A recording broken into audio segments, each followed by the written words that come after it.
Hello, welcome to Garden Chronicles. My name is James David. In today's video is very much an extension of last week's garden, where in a case of a gardener who is very busy with their lifestyle and may not have enough time to garden, but in a way they love to have a garden and to cultivate both based on the lifestyle together with having manageable hardy garden. Particularly these ones that I'm actually growing are more of the cascading types, and today's video is very much geared on the context of growing specifically for this type of Anthurium known as Anthurium Vittarifolium. Now, I must say, in comparison to so many types of Anthurium, this particular one fall into the very hardy category. In a way to say, you really don't have to care for it because this particular one, once is stable and is able to handle itself, you don't really have to care for it very much. One of the telltale sign of negligence, in a way to say that you have not able to care for it, you may able to see it in a factor where the leaves will be more like curling inward or turning yellow, but in most cases they are okay to do in a regular weekly care. The other factor that I've noticed about this is that in comparison to the types that is very sensitive, especially the Anthurium crystallinum or magnificum, these particular ones are actually super hardy. And one of the things that I like about this particular Anthurium are the cascading effects. These leaves do tend to grow much more longer. Of course, that it has to do a lot to do with regular feeding and the size of the potting media, where the bigger the pot, the longer the leaves. On an introductory part, I actually purchased, in a way to say, a matured plant somewhere around 25 ringgit or in that price range, which is fairly affordable. I think in a way I can say this, the price has crashed, and a lot of these plants were actually old stocks which is left behind.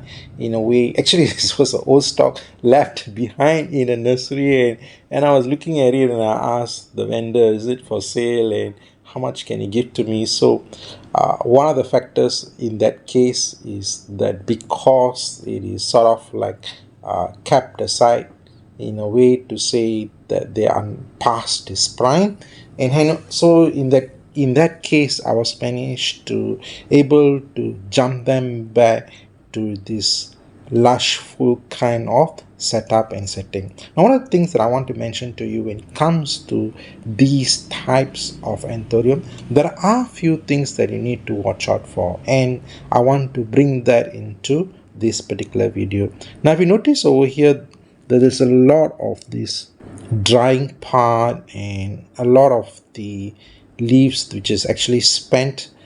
Do try not to pull them by hand, rather if possible use scissors, because the attachment is such that you can actually damage the green leaf part. So these are the things that you have to notice when it comes to Anthurium. Try not to pull by hand, but in certain cases, especially this leaf shield, and if you find that it's too much, you can actually just pull that out, but in most cases it would be best that you use a scissors. Now, one of the other factors that I normally will do here is that about 2-3 months time, I actually bring down this particular pot and I will actually weed out all these weeds. Now, I know normally it should not happen, but this particular one actually had taken place simply because the vendor or the nursery owner has actually used a kind of a manure as a fertilizer for this particular thing. And what has taken place is that because of this manure, a lot of these weeds are coming from those the seedlings are actually coming out from there. Now, this particular one is actually the inflorescence of the Anthurium, and this particular one, especially this particular Anthurium plant, is actually self-seeding, so you don't really have to do hand pollination towards it. And if you also notice that this is actually the root ball, I just want to make an emphasis concerning this particular type of root ball, especially when it comes to Anthurium. They are very much air breathing type. One way to say is that they prefer to have a breathing kind of a space when it comes to placing mediums on there, and in most cases they behave something similar like orchids. And so if you are an orchid grower, you will understand that most of the roots are actually aerial roots. Now, one of the dangers about negligence on this is that if this particular one is actually soaking in a medium and the root ball is actually rotting away, you may not even notice it because this particular plant is so hardy, it will try to survive its way through. But in most cases, that if it's not really look into it as soon as possible, the whole thing will actually perish, especially in the part where when it comes to its stem, and if the whole thing has rotten and if the bacteria or fungus have infected them, then it's actually way too late to save it. Another tip that I would like to share, it's actually more of a gardener's choice. I've noticed that some of the videos where most of the gardeners actually pinch off the flowers, and they will often mention that they'll prefer to give the energy for the leaves to grow much more bigger. In a way, yes, but of course another factor, if you notice it, it doesn't really matter. And in my case, I really don't mind having the inflorescence. And one of the factors here is that unlike other types of anthuriums where you really need to do pollination, otherwise it will not bear berries, fruits, this particular one is self-seeding. So in a way, I find that why not enjoy most of the berries that is appearing is most likely more on a pinkish kind of look, and the appearance is very beautiful. And the other factor that I've often noticed is that the cascading effect on the inflorescence together the berries does look very interesting and intriguing. So I find that it should be cultivated anyway. And the other factor here is that I find that if you have a very good fertilizing regime on that, that means like in weekly or fortnightly that you apply a good measure of fertilizer, then you don't really have to worry about the leaf production or the size or anything like that. Because I find that when it comes to these particular types of anthurium, these are actually do how do you say complement each other, especially the leaves together with the inflorescence. One of the most unique thing about these strap leaf types of anthurium is that though the leaves are unique, so are the flowers. However, these are still in their premium prices because of their uniqueness and still their rarity, in a way that not many are actually cultivated, or in a way have been mass produced, in a way to say. And the one that I would really eye for is the one that known as Anthurium Vittarifolium, where the flower appears to be more like a corkscrew kind of shape, where the flower, the inflorescence, appears to be pendant, like cascading in a screw formation. Another factor about growing these types is that I always like to do a combination of few types of plants, especially when it comes to the cascading ones. And these are the Ripsalis type, and I will just added this to see how they actually fare. It appears to be because of lacking proper water and because it's in a separate pot, hence they don't really looking good. These are the few things that I would like to do some weeding, and I just want to show to you that though this particular fern look very cute, do take note that they do have their wild side. However, there's another ones that if you were to get the ornamental type, I think you should do fair. Now if you were to look at the materials or the medium that I actually use, these are actually coconut chips, and I find that they do fare well, and in a way that a lot of plants do very well in this setup. I have added this particular ferns, commonly known as Kenzoi, and hoping to see that they do well in a way as a combination plant. It's still an experiment. Somehow they are not appearing to be invasive in this particular setup. I'm going to put aside the video here for a while, and I'm going to focus more on weeding and taking care taking them out from this particular pot, and I'm going to show to you the end result of it. So stick back and enjoy the show, and I will show you to you what happens next. After weeding, I've noticed that there's a lot of holes here. One of the problems about these weeds is that they absorb a lot of the medium from that, especially when the roots are actually fibrous. And this is one of the setbacks that I have to face when delayed in the fact of neglecting them from weeding from the system. And I also have added sand into it so that to fill in the gaps, especially when there's a lot of holes in this space. So this is one of the setbacks that I've noticed, that if I were to neglect doing this, they can overwhelm the whole pot and actually sort of like being invasive. They can sort of like take away all the nutrients that is supposedly focused for this anthurium plant. So this is a very important thing that I want to make an emphasis. Now with the damage that I have done, this is a thing that I always find myself doing.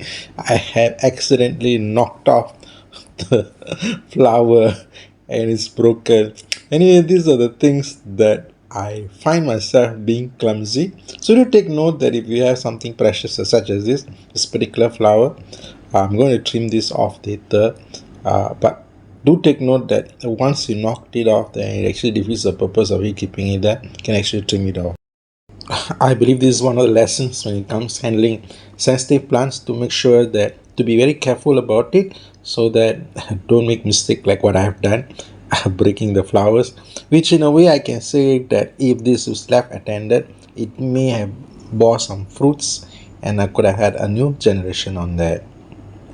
Now moving on, I just want to make an emphasis on another factor that I would like to explain, is that to often check through the leaves and the foliage just to see that if there is any pest or any infection or any mealybugs or scale insect, as this is very important that by looking at it you can actually determine the level of the infection. By handling it immediately, you can actually save a lot of trouble before it become a full-blown infection.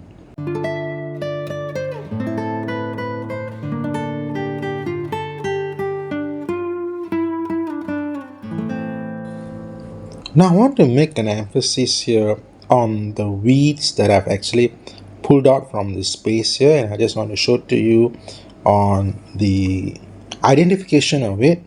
Now if you were to look at this particular one, this is actually fairly common. It's a type of weeds, and truth be told that this is actually a herb that is used to be boiled and drank, and it's actually good. Well, there's a lot of goodness in it, but unless you're actually cultivating it and there's no pesticides being used, and it's safe to consume, but I'm not too keen on that. And this particular ferns, which I find that is quite a menace, because this is actually not a Boston fern, it's a wilder version of it. It may look cute and petite at this size, or one is actually fully grown. They can be very invasive and actually can choke the plant. You can actually fill up the whole pot with its own root ball, and it can cause a lot of damage, especially when you want to get rid of it. This particular one, you can actually find a lot of these along the roadside and grass side and drain side, but still I find it's more of a mess because of the tiny root, sort of like seeds that actually form at the side of the leaves, and you can actually form a kind of an invasive kind of a situation in the whole potting medium. Now, it is very important to note not to put these into a compost bin, because you're going to ask a huge problem, an unnecessary problem, because all of them are self-seeding. Hence, if these are contaminated with the seeds into your compost bin, these particular weeds will just come back and it's impossible to get rid of. So do take note to dispose of them carefully. Now coming back to this particular plant, if you notice the inflorescence, you will see something like a snake skin kind of formation on the flowers. This is where it's going to actually form seeds. So do take note that if you have this kind of more like diamond shaped kind of pellets on the leaves, do not accidentally trim that off, or thinking that the time is up or it's already finished its bloom. You might actually miss out the most important moment of the time where these actually turn into berries. Another factor that I want to mention is that if you notice there is a kind of a connection or an attachment towards the side of the leaves, this is where actually the inflorescence actually forms. But in most cases, not all of the leaves will have that formation. So in a case where if there are not enough fertilizer on them, they may not actually form much of this inflorescence. But if you, let's say, it's a heavy feeder or really apply a strong optimum feeding regime, and that I believe at least alternatively one after the other upon this leaf formation, a lot of this inflorescence will come to its formation.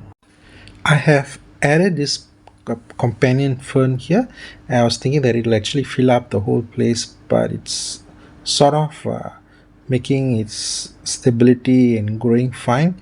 I was expecting that this particular type of fern is supposed to grow bigger, but it appears to be very firm and small. Now, while I was checking over here, I actually noticed this particular pest is a garden snail, and I think this particular one has got itself showing its appearance simply because I think it may got irritated because I've actually introduced the river sand into the potting medium, and I think it would have actually forced them to come up because of the fine minute particles of sand would have actually disturbed its comfort zone. Now, one of the things that I'm actually intrigued but I'm not surprised is that though this particular potting planter is actually hanged above towards near to the roof side, the snails do get itself into this place. So I would rather say they're not to take for granted that thinking that garden snail will only be finding its habitat only on the ground level. They do crawl up even to the hanging pots, and this sort of give me a kind of a warning to not to take things for granted. And what I've actually done here is actually gotten this sort of like snail bait, the one that I use to control the snail population, and I have actually placed it into this particular potting media. I have totally forgotten that when it comes to snails and slugs, they do normally attack succulent plants, especially more of the thick kind of leafy plants, and I totally took that for granted. So this is the ones that I actually use, the more of a red pellet kind of thing. I believe it's a kind of a chemical stuff that actually makes the snail sort of like dehydrate itself, and I find this is one of the best things that works in my garden. I have tried different types of home remedy kind of snail bait, but it's not practical when it comes to my garden space. So normally I don't use a lot. I think a half teaspoon and roughly just lightly sprinkle around the potting mix or the whole of the garden. It lasts about 2 weeks max, and I think I won't see any of the snails for or any of those pests, the mollusk, for a few weeks to a month. But I think it is required to constantly use because it can also hatch if at all there are eggs, that the new cycle might take over. And the other factor is that now it's a raining season, so it does attract snails from the outside, and they may get into the garden. Of course there's no control over that, but this is the best control factor that I can manage. As when it comes to pests, they say is control management. You can't actually eradicate them 100%. Finally, there's another factor that I want to mention is that the element of propagation is that in most cases these are actually used as cuttings. Do take note that there won't be any pups forming by the side of the plant. So if at all you purchase one matured plant, it will be a singular plant and it will just grow taller or longer. So one of the other factors is that in propagation, in most cases the gardeners do take a risk of slicing the stem into two where the roots are attached and together with separating two portion of it where in both cases there are aerial roots on it. Of course, there are a factor where you have to be very careful in a way, especially when it comes to watering, that if the rot were to take place, the whole plant or the collection can perish easily. So these are the things that you may have to take note of when it comes to propagation. The other easier but a long method will be growing them from seeds, which can take for a few years, and in most cases some of the berries can be very sensitive and also perish. But however, I've noticed that I have managed to grow them. In a way, I can say that there is a lot that they form, and in a way you're spoiled for choice, in a way to say that there are too many plants, and it would be a good deal for you to use it for exchange or sale. I've now come to the end of my video, and this is the part that I would really like to ask you for your favor. And if you really can, I would really appreciate very much that if you can actually subscribe to my channel. And this actually helps the YouTube algorithm to sort of like select and show the element of traffic that takes place in my channel, and this would actually create more awareness for all the other gardeners here who may want to see more of the detailed information on my garden space, and hence when there's a lot of traffic, this will actually help to garner more interest in my channel. One of the factors that I've actually noticed is through the analyst is that I only find that only 2% of the people here who actually does click like and subscribe to my channel. Hence, I would really like to make emphasis here for a request, and if you really like my video and if you find that my videos and my channel is beneficial and helpful for your gardening experience, and you look forward for looking into my garden space, I would really appreciate seriously if you can click like and subscribe to my channel, and do place in your comments, and I will more than happy to entertain and indulge myself in putting in all the queries in according to your questions based on my experience and my knowledge. Also, I would really like to request that you do check out in all the other videos here which is under popular and most viewed, and see if at all any plants that actually garner your gardening experience.